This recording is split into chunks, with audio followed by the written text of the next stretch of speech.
E ele fazia tudo fingindo que estava agradando o povo, mas, na verdade, visando os seus interesses próprios. Mais ou menos, aí, um Alexandre de Moraes. Tipo assim, caiu na mão dele, acabou, está decretado. E Pedro vivia nesse contexto de perseguição. Porque, nessa época, o povo estava perseguindo os cristãos. Dias antes da prisão de Pedro, Herodes havia matado Tiago. Não o Tiago, irmão de Jesus, que escreveu a carta aqui que a gente tem. O Tiago, irmão de João. Quem assiste The Chosen? Ninguém. O Tiagão, vou dar um spoiler, o Tiagão morre, tá? Então, esse Tiago tinha acabado de ter sido morto por Herodes. Por quê? E a Bíblia diz que o povo se agradou disso, os judeus se agradou disso. Eles estavam muito insatisfeitos com os cristãos, porque as pessoas estavam se convertendo ao cristianismo. Fernanda, mas até os judeus, sim, os judeus também não estavam gostando. Por quê? Porque na pregação dos apóstolos, os apóstolos anunciavam os judeus. Olha, vocês esperavam o Messias veio e vocês não reconheceram.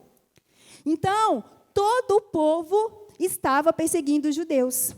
E um outro motivo também é que, nessa época aqui, o evangelho já estava sendo apresentado aos gentios.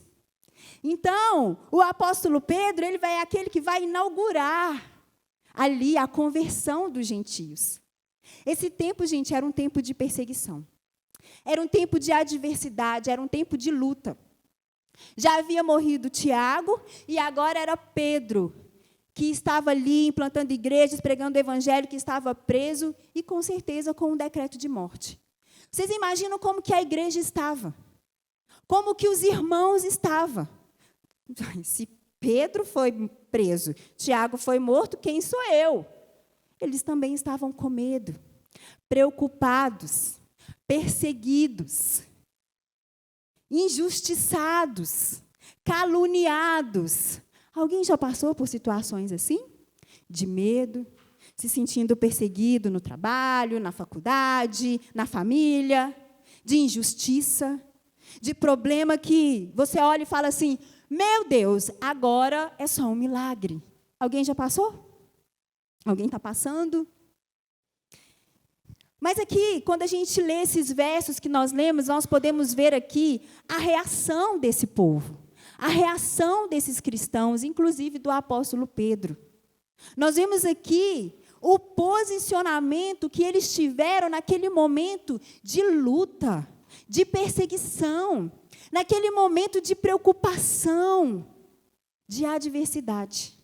E eu quero trazer para a gente aqui os ensinamentos que estão aqui nesse verso para que o Senhor possa nos ensinar. Porque, gente, em meio às adversidades, nós somos tentados a reagir de diversas formas, que não são as formas adequadas, que não são as formas que o Senhor espera. Mas glória a Deus pela Bíblia, que nos ensina todas as coisas. Amém? Eu quero que vocês acompanhem comigo aí. Nós vamos falar, então, sobre como nós devemos nos posicionar frente às adversidades da vida. Olhem, o versículo 5 vai dizer que Pedro, pois, estava guardado no cárcere, mas havia oração incessante a Deus por parte da igreja a favor dele. A Bíblia diz que enquanto Pedro estava preso, a igreja orava incessantemente. E aqui está o primeiro posicionamento que nós devemos ter. Orar. Diante de um problema, nós devemos orar. Trocar a murmuração pela oração. E nós devemos orar individualmente pelas nossas causas, pelas nossas petições, mas nós também devemos orar pelo outro, pela igreja do Senhor, pelo seu GC, pelos seus irmãos, por aqueles que ainda não são irmãos em Cristo. Porque Tiago vai dizer lá na sua carta, no capítulo 5, versículo 16, confessai, pois, os vossos pecados uns aos outros e orai uns pelos outros, para serdes curado. Olhem isso. Pois muito pode, por sua eficácia, a súplica do justo. Tem justo aqui? Tem justificado aqui? As nossas orações valem muito diante do Senhor. Nós devemos orar, meus irmãos. Por que nós paramos de orar, igreja? Nós devemos orar. A oração, ela não convence a Deus, tá? Ela não muda o coração de Deus. Mas a oração, ela move o nosso coração a Deus. A oração, ela nos transforma. Eu gosto de uma frase que eu até anotei aqui do pastor Hernandes Dias Lopes, que ele diz assim que a nossa oração une a fraqueza humana na onipotência de Deus. Nós somos vasos de barro, vulneráveis, fracos, mas dependentes do poder de Deus. E a oração nos leva a esse lugar de dependência, nos leva a esse lugar de conexão a Deus, nos leva a esse lugar de conhecer os segredos de Deus, os ensinamentos de Deus. Amém? Olha o que a Bíblia vai dizer sobre Jesus. Não precisa abrir, vou ler para você. Marcos 1,35. Ainda de madrugada, antes do amanhecer, Jesus levantou-se e saiu e foi para um lugar deserto onde orava. Lucas 5,16. Porém, Jesus retirava-se para os lugares solitários e ali orava. Lucas 22:39. Após a última ceia, Jesus foi ao Monte das Oliveiras, afastou-se dos discípulos e orou. Mateus 26:36. Jesus retirou-se ao jardim do Getsêmani e orou intensamente antes da sua prisão. João 6,15. Após a multiplicação dos pães, Jesus viu que as pessoas queriam fazê-lo rei e retirou-se para orar, pois sabia o que devia fazer. Aqui eu peguei alguns exemplos da Bíblia nos dizendo que Jesus orava. Ele era um com o Pai, mas mesmo assim, ele dependia do Pai. Ele era 100% homem, 100% Deus, mas mesmo assim, ele orava. Ele cultivava a sua relação com o Pai. E nós, meros mortais, nós precisamos de, fala comigo, orar. Amém. Eu vou fazer isso para ver se vocês acordam. Vocês estão meio assim. Vou ficar aqueles pregadores chatos. Fala com o irmão que está do seu lado. Não vou não, estou brincando. Então, o primeiro posicionamento, orar.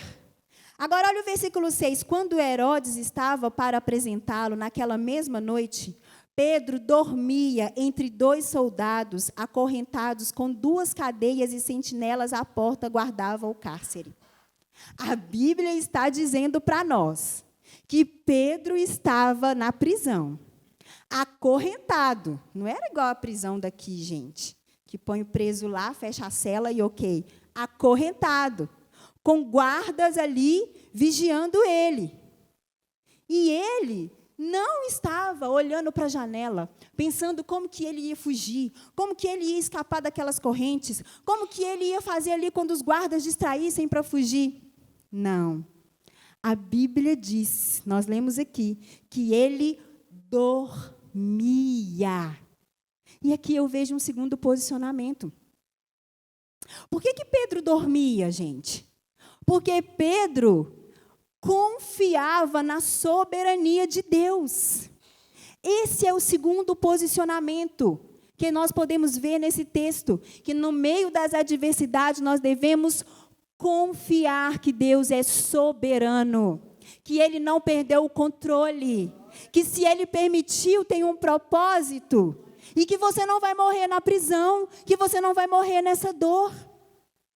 Mas esse mesmo Pedro aqui, que estava dormindo, por confiar em Deus, em Jesus, em Deus, era o mesmo Pedro que nós sabemos o que ele fez no verão passado.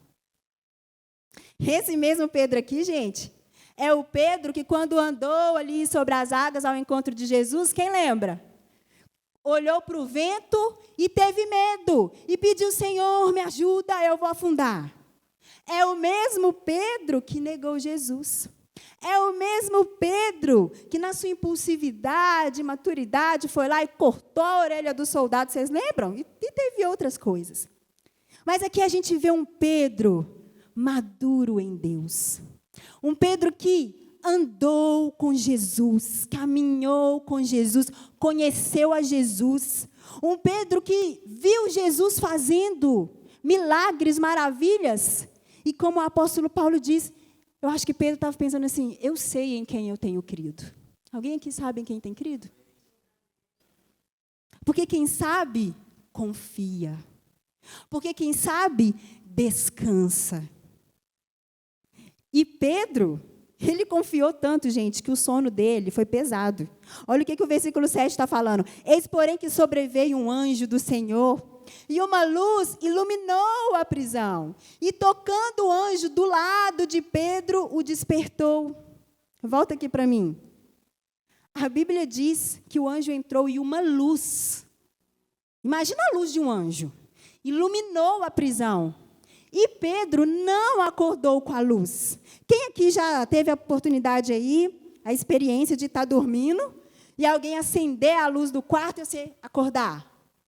Quem? Só eu? Mas não foi isso que aconteceu. Isso aconteceu com vocês, comigo, mas não aconteceu com Pedro, não. Porque a Bíblia diz que o anjo precisou de tocar em Pedro para ele acordar. Era um sono profundo. Não era um cochilinho, era um sono profundo. Era um sono de entrega, de confiança, de relaxar. Eu sei em quem eu tenho crido. Esse é o nosso posicionamento. Muitas vezes nós oramos, sim, oramos, mas não confiamos. Porque oramos, entregamos, mas pegamos de volta e ficamos com medo, e ficamos ansiosos, e ficamos tentando resolver e dar jeitinho, né? E se está esperando, a gente quer abrir atalho, porque a gente não quer esperar. Não é assim? Vamos confessar aqui, porque só eu que passo por isso? Então, a gente precisa de aprender a confiar na soberania de Deus. E o texto vai continuar dizendo aí na parte B do versículo 7. Depois que o anjo tocou Pedro, ele disse, levanta-te depressa. Então as cadeias caíram-lhe das mãos. Disse-lhe o anjo, cinge-te e calça as sandálias. E ele assim o fez. Disse-lhe mais, põe a capa e segue-me. Então, saindo, Pedro o seguia. Guarda isso. Não sabendo o que era real, o que se fazia por meio do anjo. Parecia-lhe uma visão. Depois de terem passado a primeira e a segunda sentinela, chegaram ao portão de ferro que dava para a cidade, o qual se lhes abriu automaticamente. E saindo, enveredaram por uma rua, e logo adiante o anjo se apartou dele. Então, Pedro caiu em si e disse, agora sei, verdadeiramente, que o Senhor enviou o seu anjo e me livrou da mão de Herodes e de toda a expectativa do povo judaico. Olha isso. O anjo entrou na prisão, tocou Pedro e começou a dar ordens. Pedro, veste a calça, calça as sandálias, põe a capa. E Pedro fez, agora me segue. E Pedro acompanhou, obedeceu, seguiu os comandos. Só que a Bíblia diz que Pedro seguiu os comandos, mas ele não sabia o que estava acontecendo. Ele não sabia se era real, se era uma visão, quem é esse aqui? Ele não sabia. Mas mesmo sem saber, mesmo sem entender, ele obedeceu aos comandos. E quando ele obedeceu, e ele caiu em si, ele estava liberto. E aqui eu vejo o terceiro ensinamento aqui, o posicionamento para a gente. No momento da dificuldade, da dor, da perseguição, nós devemos obedecer a Deus, mesmo que não faça sentido, mesmo que não esteja dentro da nossa lógica. Obediência. Pensem comigo, nós aqui, com a nossa sabedoria humana. Se você está preso, entra uma pessoa ali, começa a te dar ordens. Quando você percebe que você está sem a corrente, você nunca viu aquela pessoa, e você está naquela situação, quase morrendo, porque estava a jurar de morte. O que você pensa? Eu vou seguir esse aí? Vai que isso é uma armadilha. Vai que ele vai me entregar para Herodes. Eu vou correr. Eu vou correr. Eu não estou vendo arma. E como é que ele vai combater os soldados? A lógica é essa, né? Nós que somos muito espertos, né, gente? A gente acha. Crente, quando vai dar de esperto, dá ruim. Eu falo isso com Pedro. Crente não pode dar de esperto, não. A nossa lógica humana é se defender. E quando você está com medo, quando você não está entendendo, quando não está confortável, você vai obedecer? Quem aqui está disposto? Não, disposto não é essa a palavra. Eu quero dizer assim, não é fácil obedecer a Deus quando não é confortável para nós. Não é fácil perdoar 70 vezes 7. Não é fácil dar a outra face. Não é fácil continuar chegando no trabalho na hora certa, fazendo o seu serviço do jeito certo, quando o seu chefe te percebe, quando as pessoas te caluniam. Não é. É muito sem sentido, né? A Bíblia pede cada coisa para a gente, né? Não é fácil você continuar fazendo o seu papel de esposa ou de marido quando você está vivendo uma crise conjugal, que a pessoa te insulta, que a pessoa não cumpre o papel dela, mas você vai prestar conta do seu papel. Então, você tem que continuar obedecendo. Não é fácil. Não é fácil obedecer a Deus. Quando você faz tudo certo, quando você se esforça, igual Pedro fez aqui, ó, plantando igreja, pregando o evangelho, amando os judeus, amando os gentios, vamos lá, e ainda assim, perseguido, caluniado, injustiçado, preso como um bandido em uma prisão. Não é fácil, né, meus irmãos? Quando a gente faz tudo certo, quando a gente dá o melhor da gente e a gente vê ainda as pessoas falando mal, é fácil ou é difícil só para mim? Ou só eu que choro? Mas a gente precisa de obedecer, porque a obediência de Pedro o levou até fora da prisão. Nós precisamos de obedecer. Esse é o terceiro posicionamento. Fernanda, mas eu não estou entendendo. Fernanda, mas está difícil, mas está duro. Obedece. Ah, mas Deus está pedindo para eu permanecer aqui nesse lugar, mas esse lugar aqui está tão difícil, as pessoas estão, nossa, é difícil demais, eu quase não estou conseguindo ser crente. Deus mandou? Deus falou? Porque se Deus falou, meu irmão, está tudo certo. Se Deus não falou, mas se Deus falou, obedece. Porque o versículo 11 fala que quando ele caiu em si, disse, agora sei verdadeiramente que o Senhor enviou o seu anjo e me livrou da mão de Herodes. Existe recompensa para a nossa obediência, meu irmão. Fica tranquilo. Só a Priscila que entendeu. Existe recompensa para a nossa obediência. Glória a Deus, continue obedecendo, mesmo que não faça sentido, mesmo que seja ilógico, mesmo que esteja doendo, mesmo que seja muito desconfortável obedecer, mas continue obedecendo. Esse é o terceiro posicionamento. E no versículo 13 vai dizer que, aliás, 12, considerando ele a sua situação, resolveu ir à casa de Maria, mãe de João, onde muitas pessoas estavam congregadas e oravam. Quando ele bateu ao prostíbulo do portão, veio uma criada chamada Rode ver quem era.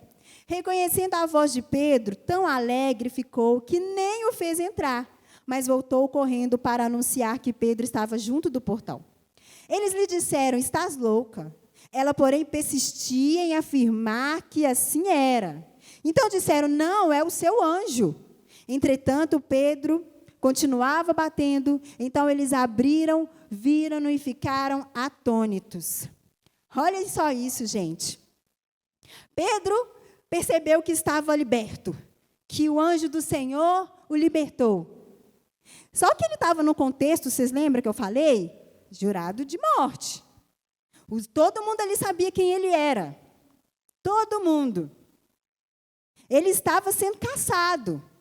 Provavelmente, né, os soldados ali já tinham percebido ali a ausência dele. Perseguido pelos cristãos. Então, o que ele deveria ter feito ali? Né? Talvez se fosse a gente, não sei. Ir embora. Opa, deixa eu ir embora. Esperar a poeira baixar, deixar esse pessoal aqui esquecer, deixa eu me isolar, deixa eu esconder. Eu não vou lá conversar com os meus irmãos, não, porque eles não vão entender, porque talvez eles podem fazer fofoca, eles podem contar para outras pessoas, e eu posso ser descoberto. Não, eu vou fugir. Só que a Bíblia disse que Pedro, quando percebeu que estava liberto, ele foi até a casa de Maria, aonde os crentes congregavam e ainda oravam. E aqui eu vejo o quarto posicionamento desse homem. Pedro entendia que mesmo em meio a todo aquele risco que ele corria, toda aquela tribulação, toda aquela angústia, ele precisava de continuar em comunhão com o corpo de Cristo. Eu acho que ele devia, gente, a Bíblia não conta, né? E a gente não pode ficar fazendo especulações, porque a Bíblia ela já se fala, né? Mas vamos aqui. Eu imagino que ele devia estar doido para contar o milagre. Deixa eu ir lá abraçar, eles estão orando por mim. Isso aqui, gente, aconteceu no 6º dia, ele já tinha 6 dias de que estava preso. Então, ele foi ficar no meio dos seus irmãos. Esse é o nosso posicionamento. No meio das dificuldades, gente, continue no meio dos irmãos. Continue frequentando o GC, continue frequentando os cultos, continue procurando seu pastor, seu líder. Na alegria e na tristeza. Continue firme. Continue. No momento da dificuldade, a gente tende a duas coisas. Ou a gente afasta e não quer nem saber. Eu oro. Eu não estou querendo saber de igreja. As coisas só pioram e tal. Eu não quero. Eu estou com vergonha porque eu estou com crise no meu casamento. Eu não vou lá na igreja. O povo vai me julgar. Não, eu estou sem dinheiro e tal. Eu não vou. Eu vou me afastar. Eu vou ficar sozinha. Afinal de contas, ninguém me ligou. Ninguém me liga. Ninguém me procura. Ai, meu Deus. Ou, ao invés de ter essa reação, a outra tendência é, não, eu estou passando por problema, eu vou ficar com os meus irmãos, eu vou pedir oração no grupo, eu vou pedir oração para o pastor, eu vou pedir oração para aquela irmã ali que eu vejo Deus nela, eu vou contar, eu vou falar, eu quero aprender, eu quero ajuda, eu quero crescer, eu quero proteção, porque o rebanho junto está protegido, mas ovelhas sozinhas viram comida de outros animais. Nós precisamos. E aqui, eu quero chamar a atenção de vocês para 2 observações aí, que vai dizer aqui nesse trecho que nós lemos. A primeira observação, gente, nós precisamos persistir em oração. Ainda estou dentro do ponto de andar em comunhão, tá? Precisamos persistir em oração. Olha o que a Bíblia vai dizer no versículo 12. Que Pedro foi até a casa de Maria.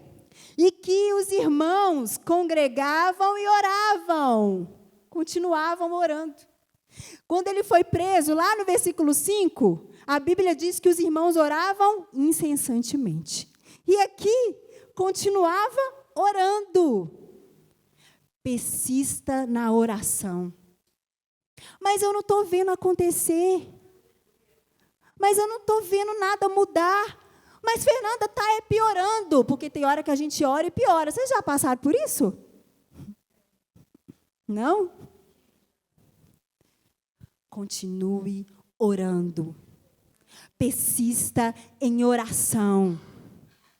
Pelo sim ou pelo não, persista na oração. Até rimou. Ore. Ore sem cessar. Ore dia e noite. Continue orando. A igreja precisa de orar mais. A igreja precisa de orar mais. A igreja precisa começar a consagrar a sua língua em oração, e não em fofoca, e não em comentários, e não em mentiras, e não em xingamento, e não em murmuração. Uma boca que ora, é incapaz de falar mal dos outros. Nós precisamos orar mais. E a segunda observação aí desse trecho é que tão importante quanto orarmos é termos fé que iremos receber. Meu Deus, a igreja estava orando há 6 dias, incessantemente. E quando Pedro bate o portão e a escrava, a nossa irmã em Cristo, chamada Rode, vai lá ver, abrir, e escuta a voz de Pedro, ela fica tão surpresa que ela nem abre, ela deixa o coitado do Pedro lá parado e vai. Gente, vocês não sabem quem é? É Pedro. E o povo que estava orando, Pedro? Que Pedro? Você está louca? Claro que não é Pedro. A festa dos pães ainda está acontecendo, Pedro ainda nem foi julgado. Que Pedro? Não, é Pedro sim, eu conheço a voz dele, é ele. Não, aquele ali deve ser o anjo dele, não é não. Não acreditaram. Vocês estão entendendo? A igreja que estava orando, pedindo pela vida de Pedro, quando viu que Pedro estava solto, não acreditaram. E sabe por quê? Agora eu vou pegar vocês. Vocês vão se identificar. Porque na cabeça deles, eles achavam, eles deviam estar orando, né? Para Deus fazer o quê? Quebrantar o coração de Herodes. Deus faça ele te reconhecer. Quebranta aquele coração. Igual a gente está orando assim para alguns políticos. Ah, Jesus, move, Senhor. Pedro é seu filho. Faça com que esse julgamento, Senhor, dê para Pedro a liberdade para ele continuar seu ministério. Então, eles esperavam que Pedro fosse liberto? Sim, eu acho que eles esperavam, porque eles estavam orando incessantemente, mas provavelmente por outra forma. Nós precisamos de ter fé, que nós iremos receber, não da nossa maneira, porque Deus não age na nossa forma. Nós precisamos de parar de colocar Deus dentro de uma caixinha, formatar Deus. O HD do céu é diferente do nosso, meu irmão. Deus faz completamente diferente. Deus faz muito mais do que pedimos e pensamos. O tempo de Deus, a forma de Deus, a maneira de Deus, o jeito de Deus, é tudo diferente, graças a Deus. Então, somente creia que Deus vai fazer. Às vezes você vai estar achando que vai ser por meio daquela porta. Ah, meu Deus, nem vai ser por aquela porta. Você nem vai entrar, mas lá na frente você vai ver que Deus fez, mesmo que você não passou por aquele emprego, mesmo que você não passou por aquele concurso. Talvez Deus vai te dar coisa muito melhor, muito maior. Porque esse é o meu Deus, esse é o seu Deus. E para finalizar, não, foi muito rápido. No versículo aí 17... Eu falei para finalizar, ninguém falou assim, que sacanagem. Já? Ninguém falou. Glória a Deus, eu tenho amigos aqui, paguei. Então, no versículo 17, depois de todo aquele auê, e eles ali sem saber, e sem acreditar, e sem entender, Pedro, deixa eu falar, gente. Calma. E o povo lá falando em línguas. Oh, glória a Deus, e não sei o quê, e o fogo caindo. E eles, calma. Ele, porém, fazendo sinal com a mão, pediu que eles se calassem e contou-lhes como o Senhor o tirara da prisão. Contou o milagre. E acrescentou, anunciai isto a Tiago e aos irmãos. Fica nessa palavra, anunciai. Isso que eu contei para vocês, a Tiago e aos irmãos. E aqui está o quinto posicionamento. No meio das adversidades, nós devemos continuar anunciando quem Deus é. Nós devemos continuar falando de Deus. Nós devemos continuar ensinando sobre Deus, anunciando sobre Deus, com a nossa vida, com a nossa adoração, com a nossa obediência, com as nossas palavras, com a Bíblia, com o nosso louvor. Continua anunciando. Ah, Fernanda, mas eu ainda não vivi o milagre. Gente, Deus não curou o meu Isaac. Ele não curou meu filho. Meu filho morreu. Mas eu continuo anunciando que Deus cura, porque eu sei que Ele cura. E eu vou continuar anunciando que Ele faz milagres, porque eu sei que Ele faz milagres. Inclusive, eu sou um que estou aqui pregando para vocês. Os problemas da nossa vida não podem nos parar, não podem nos calar. As perseguições não podem te calar. A doença não pode te parar. Você está vivo ainda, continua anunciando, continua profetizando, continua declarando, continua louvando. Eu não sei se vocês já viram, mas eu louvo mesmo. E cada vez que eu estou com mais problemas, aí é que eu louvo. Se eu pudesse, eu pulava aqui, ó. Eu louvo mesmo. Eu louvo mesmo, eu falo mesmo, eu vou anunciar mesmo. Eu peço para Deus mesmo, me usa, Deus. E essa oração é perigosa. Quando você pede para Deus te usar, Ele te usa, hein? E Ele te usa, talvez, de uma forma que você... Olha assim, eita, Jesus, cheiroso. Bom, continua anunciando. Você não pode parar. Você não pode se calar. No meio das adversidades, não cala, ora a Bíblia, fala, expulsa demônio, porque ele vai querer te parar, ele vai querer usar uma situação para tirar sua fé, para roubar sua alegria, mas você vai repreender em nome de Jesus. Posicione. A igreja tem que se posicionar.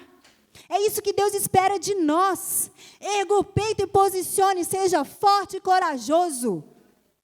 Amém? Fique em pé no seu lugar.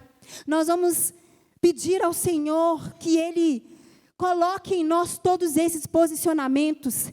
Que nós sejamos homens e mulheres de oração, homens e mulheres que confiam na soberania, no poder de Deus. Que nós sejamos aqueles que obedecem, mesmo que não faça sentido. Que obedecem a palavra, mesmo que seja desconfortável.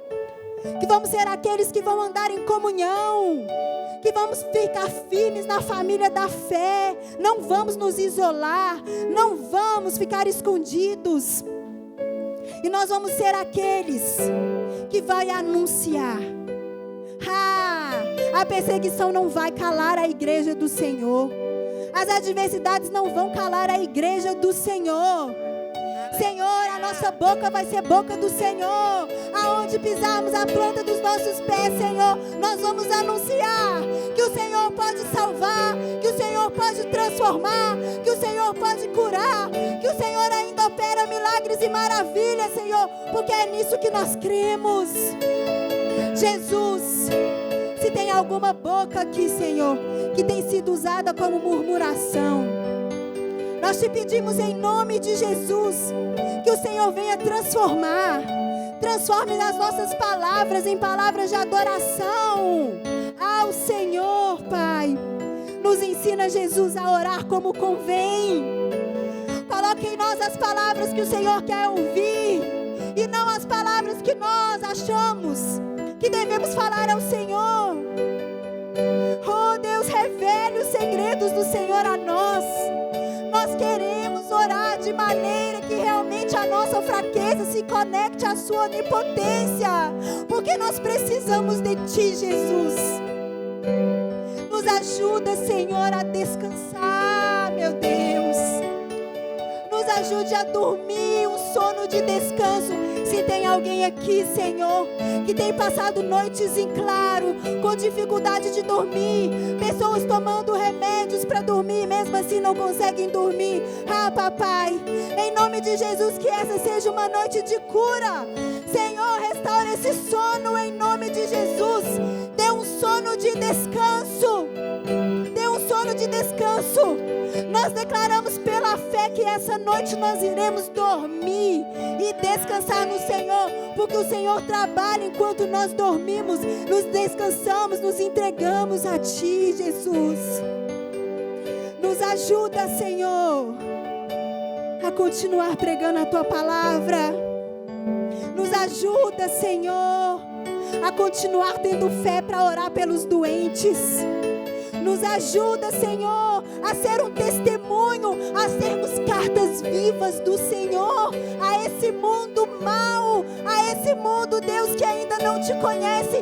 Que as pessoas vejam a Lagoinha Mangabeira, Senhor, como um lugar onde a tua presença se faz presente, Senhor. Que as pessoas vejam a nós, Pai, como templo realmente do Senhor. Que a nossa vida seja um púlpito do Senhor. Que as pessoas possam conhecer Jesus através de nós, através da nossa família, da nossa casa, através dos princípios que nós ensinamos para os filhos. Ajuda cada pai e cada mãe aqui, Senhor, a ser um pastor dentro de casa, a ensinar a palavra para o filho, a ensinar o caminho que ele deve andar, porque a tua palavra diz que quando nós ensinamos a criança o caminho do Senhor, ela não se desviará, e nós confiamos no que está escrito, Deus. Em nome de Jesus. Em nome de Jesus.